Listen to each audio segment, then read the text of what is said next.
Sahabat, sebelum kita menyimak, jangan lupa di-subscribe terlebih dahulu, loncengnya ditekan, kemudian kita like, dan kita share untuk yang lain, semoga bermanfaat.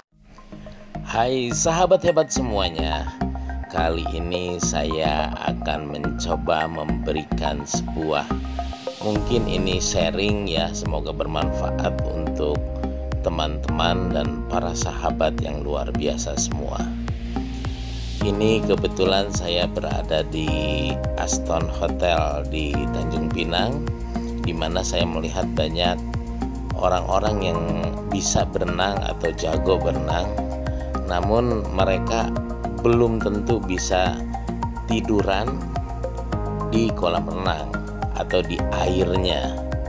Nah, saya akan mempraktekkan karena itu sangat penting apabila kita menghadapi situasi yang sulit di kolam renang, panik dan lain sebagainya. Banyak sekali orang yang bisa berenang tapi belum tentu bisa tiduran di air atau yoga air lah. Nah, hal ini penting untuk di kehidupan sehari-hari yang tanpa diduga. Air itu kadang-kadang mengancam kita kalau kita panik, kalau kita tidak bisa menghadapinya, sangat berbahaya. Ya, selamat menonton dan menyaksikan.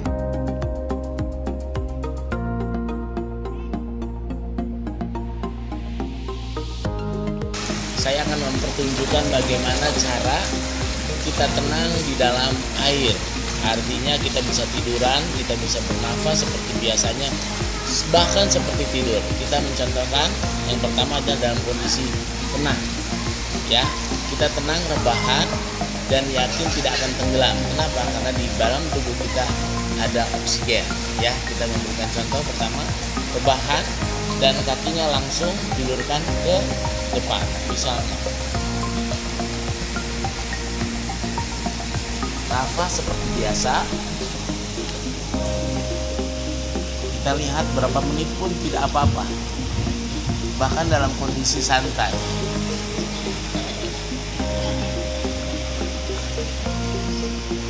Seperti orang yang tengah tidur, santai saja, kaki tidak bergerak, bahkan dikataskan bisa. Lihat, tenggadakan kedua tangan kita seperti orang tertidur, bahkan dilentangkan. Kita pasrah, yang penting kita bisa ambil nafas sebaik-baiknya, nafas seperti orang biasa. Ya, nah ini menyentuh lantai, kita inikan, jauhkan. Ya, kita jauhkan. Kita lihat, kita dalam kondisi seperti tertidur ya, tidak ada pergerakan sama sekali. Ini adalah cara menghadapi di suatu kolam renang atau kepanikan. Kita tidak boleh, harus dalam kondisi sesantai-santai. Kaki dikataskan juga tidak apa-apa, tangan dilebarkan juga bisa, tidak masalah. Kita seperti tertidur. Kita lihat, saya akan coba tertidur.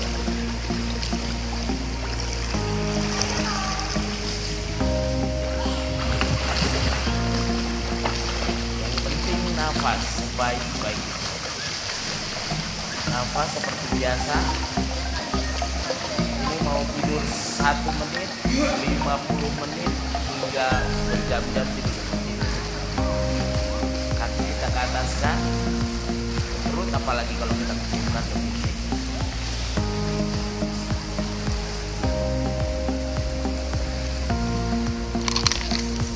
Mata kita melekkan juga bisa, jadi dijauhkan.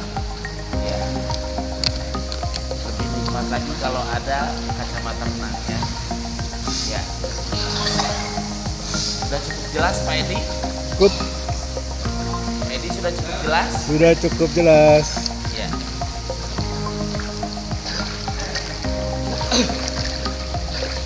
Itulah teknik bagaimana menghadapi suatu situasi yang sulit menjadi tenang di dalam air. Ya. Yakin kuping kita juga tidak kemasukan air. Yakinkan karena kita semua dalam menghadapi situasi sulit menjadi tenang. tenang dan tenang. Sekali lagi kita buktikan, angkat dan kakinya, kepala kita terangkan, yang penting bisa bernafas. Ya, tangan santai, kaki dilipankan. Sekali lagi kita lihat, tertidur, tidak ada pergerakan sama sekali dari kaki hingga tangan. Nafas seperti biasa, tarik nafas dalam-dalam, keluarkan. Nafas seperti biasa dalam situasi yang sangat tenang. Ini semacam yoga di kolam renang ya, sangat nikmat. Ya, tadi sudah memberikan contoh yang panjang. Sekarang kita selesai.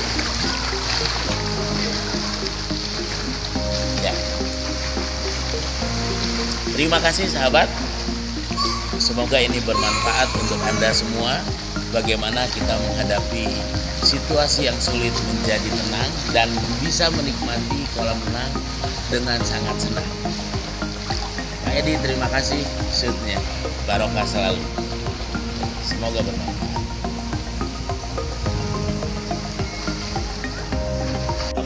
Ada satu hal lagi yang tadi terlupakan. Ini berlaku untuk di laut atau di air manapun. Karena semakin dalam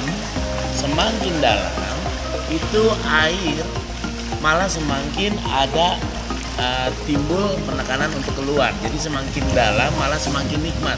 Seperti di laut contohnya, itu kan berapa ratus meter ke bawah ya. Artinya semakin membuat kita terangkat. Jadi di laut itu malah semakin tenang, apalagi ada asam garam laut gitu ya.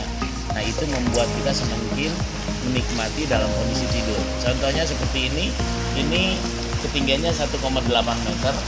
Kalau kita tertidur itu sebenarnya tekanannya agak lebih berat. Kalau di laut semakin enteng, semakin ringan. Nah, ini di kolam renang yang 1,8 meter.